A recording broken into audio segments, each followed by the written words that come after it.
Wow! What's up mga padi?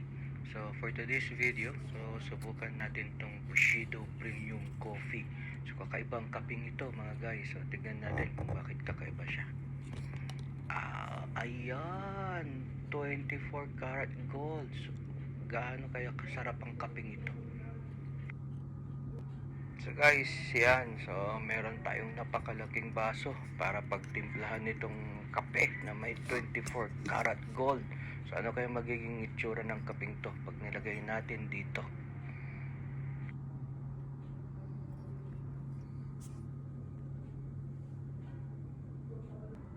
So ayan na nga mga buddy. So bubuksan na natin to para makita natin yung gintong kape.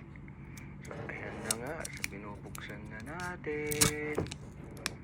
Yun, may ginto ka agad oh. Ayun, may mga kulay ginto. Ano kaya? Totoo kaya to? Ayan na nga guys, so titimplahin na natin. So syempre, yung kaping may ginto. Wow, amazing. So, may mga lumilitaw na ginto-ginto. Tsaka syempre, kailangan natin ng sweetener. Yun. Kasarap naman mga padi. Yun, kitang-kita pa rin ang mga ginto.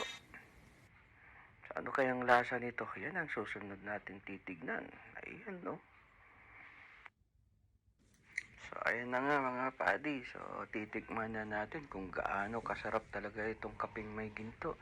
Nasa Bushido Premium Coffee 24 karat gold coffee. Wow. Sarap!